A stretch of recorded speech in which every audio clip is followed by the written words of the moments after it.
until we get to the point where we realize that we're already dead. Then we will not fear those bullets anymore. We will move to the streets and take that country by force. Pressure, where the pressure is getting worse.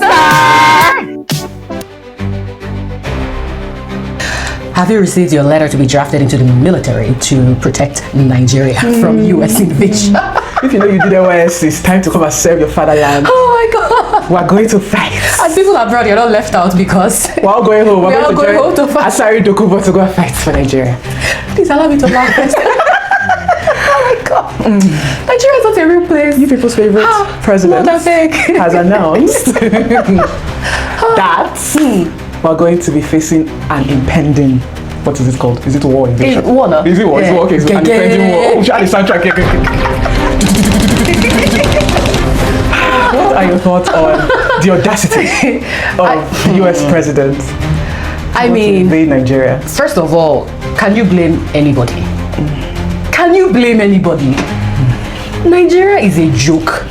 We've been on this issue for years. All of a sudden, people are running around, heleta skeleta, looking for what? I know. Right? Now you're seeing all these stupid videos, people saying, oh, there's no genocide, they're not killing Christians or they're not killing anybody. Like, what are you talking about? They are. I think the question is it just Christians? But when I dug a little deeper, this is happening more in the Middle Belt, so Benue, Plateau State, and it's been happening. It trickled into the East. It did trickle into the East. Well, yes, quite a bit, and that is part of why IPOB came up in the first instance. Not that I don't personally support anything about IPOB or whatever, right? The thought behind it was good, but I think that some people hijacked it to their own, personal use and stuff like that. So no, that's not what this is about. But if people that are asking the audacity, I mean, you opened up the gates for that to happen. Citizens have been crying, save us, protect us. The duty of any government is to first protect their citizens. We did end SARS. People were singing national anthem. They came and they killed them. They turned off the cameras and they killed them. They did all manner of things. Like, what do you expect? At this point, I want aliens to invade. Anybody that wants to, all of them should come and invade at this point. But at what cost? Okay, so here's my thing. We did not even know this was, we knew it was happening. There's been unrest in the Middle Belt or in the North or whatever. Please, there's been unrest in the whole Nigeria. There's been unrest in the whole country, but we're talking about this genocide. Yes. We're talking about this genocide. So my point is, I didn't know, I'm talking as like, a go-lucky, happy girl going about the business in the diaspora. I didn't even know that it was to this extent. Why is it not major headline in Nigeria? Because, again, the government censors a lot of things. Forget this democracy. We're not practicing democracy in Nigeria. There's a lot of censorship, right? And even the media regulation and how people that oversee the media, it has a lot to do with, there's a lot of government scrutiny, a lot of government involvement. So people are not really free to report. Look at David Hundeyin in Hiding. Look at David Hundeyin. What that guy did for the elections, went to the board running the first time. I'm sorry. So what are we talking about? There's no way. Wasn't there a recent call to even cut down social media involvement in Nigeria? There was a Twitter blackout. Right. There was a Twitter blackout. And there was a call for there to be some kind of using VPNs from different countries to access Twitter. I remember that period. So how would there be media? Because I didn't know. Honestly, I knew, but I didn't know the extent. Because the news I've now heard, the news that has come out from Nigeria from that Saturday we made the announcement to now is correct. I'm like, if people have action like this, the defense ministry, the army, they are releasing notes and articles and updates. But they don't know where these people are. But they don't know where they are. But if it's Udoka sitting in his house, they will invade him at 3 a.m. where everybody's sleeping and pack his laptop, even arrest the cockroach and the rats that is hiding. They will arrest everybody, but they don't know where all these people. Suddenly the whole country, they came and they took 270 something girls and they don't know, all of them passed. They drove on the road and entered inside the bush and nobody knows where they are. All of a sudden they attacked a whole village, killed how many people? Nobody knew what was happening. Please, come on now. What are we saying? I don't know how I feel about the invasion, because people are angry. I understand. Do like this, do like this. The thing now is at what cost? See, we are already at the cost. So my point is, what are his intentions? This thing has been happening as far back as 2001. What? Excuse me. Why now? No. Why now? Hold on. Why now? Hold on. Why not now? Why? What is the sudden interest? Because I'm hearing there's Chinese involvement with the Nigerian government. Is that better? You know how because they're trying to help us. How are they trying to help? I don't know. But wait. Before you know it, we'll have Chinese police station in Nigeria. If it's not happening already, we have Chinese. Chinese have been involved for a while. How much are we owing China again? Okay, we are owing them billions and billions. They should just come and take the country at this point. So I'm not surprised to hear that there's some type of they're trying to put boots on the ground and do something. But my own now is that Trump's way? Is this Trump's way of trying to spoil that plan? Because obviously there's unrest in the whole nation. Who's going to want to partner with us? Chad has closed border. Chad has closed border to Chad has Chad. But nobody respects Nigeria again. So my point is, living on people now giant of what? People now start to shut their doors to us. And if you've not shut your door, shut your door. Shut shut your door. Nothing is happening there. Shut it. Because there is no security. The people are crying. The trickle-down economic does not even work. You will say, oh, they did this. We're hearing, oh, how Nigeria, the economy is thriving. How is that benefiting the poor man? The average man? How has that benefited? Because truth be told, when we talk about, they're coming to take our natural resources, our gold, our oil, lithium, all these things. Which oil?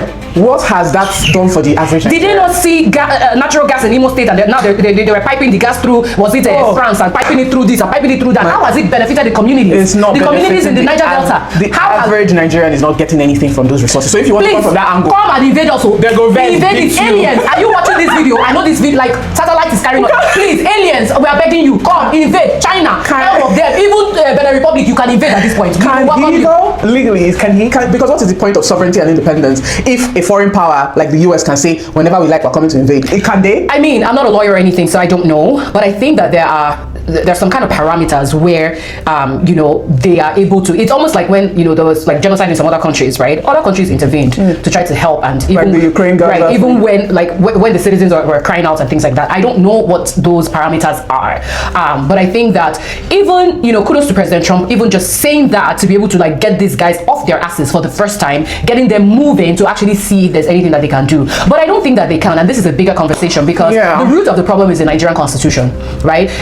A democratic nation cannot be working using an adopted document that came from a military decree and somehow think that it's going to work in today's country. That it cannot work, right? So it doesn't matter whether it's the Pope, is Jesus Christ, is Muhammad that is coming to rule Nigeria. As long as we're working with that document, the 999 Constitution, nothing is going to change because there is no accountability. Nothing like that can happen. So that is the root, that is the crux of the problem, and that is even part of where some of all these insecurity things are stemming from. Because do you believe, and I think we're going to have a whole other video around 1999 Constitution because a lot, but do you believe that even in that Constitution, all the benefits, for example, that we are supposed to be afforded as citizens of Nigeria, is at your government's discretion? Meaning if they like, they give you. If they like you, they cannot. That's what they will do. And that is it. And you cannot sue them to court. Hey, what side are you on? Okay, wait first. Before the Nigerian people need to rise up. I've been saying this for years. There is no America. Nobody can save us except ourselves. Until we get to the point where we realize that we're already dead, then we will not fear those bullets anymore. We will move to the streets and take that country by force. Because you see all these guys, and they're preparing for 2027 election. Oh yeah. My whole thing is I'm all for whatever helps the country go forward. If this is what it takes, then it's what it takes. But I just don't know that as a people are ready. Another thing I think about is historically how invasions into like Afghanistan, for example. Invasions are never good. No. But we are at this point and nothing else has worked. So invade us, please. We are ready to be invaded. Now she talking. We are ready. It's not only me. All of I spoke to my dad about this today, and he's like, if they want to come and colonize us again, they should come and colonize. That's already colonized us. That's why they're fighting for us now. They are trying to say, because we are their property. So, we literally are their property. I'm hearing this from all sides, and I'm validating every angle. I'm just scared for the outcome of this if it ever gets to that. But it's just very irritating. I'm very irritated being Nigerian right now, seeing what the army is doing. Like all of a sudden they buckled up. Within the last 3 days, if you see reports, we have gone and successfully cleared. We have gone and successfully retrieved. Meanwhile, all the people they are looking for are in the government. Allegedly, they are all part of it. They removed some ambassadors for something. I can't remember what it was. All of a sudden, they've reinstated them. It's like now there's action. They're now moving. Anything to make sure that this invasion doesn't happen. So you had the power before, and you chose not. Because how can you fight yourself? It took a foreign power. How can you fight yourself? Another angle. Get ready for the part 2 of this video. We cannot say it all here. Okay, guys, tell us what you want. Do you want this invasion to happen, or are you team? Let us fix our own problem by ourselves? We cannot fix it. These leaders will not allow us to fix it. Trump and his army step in, and if he steps in, you will fight. It's not just word of mouth. You will come home. All of us in this Canada, we're going back. Carry your NYC uniform. If there's not enough military uniform, wear your white green. The cameras cut your head off. Let's be mad.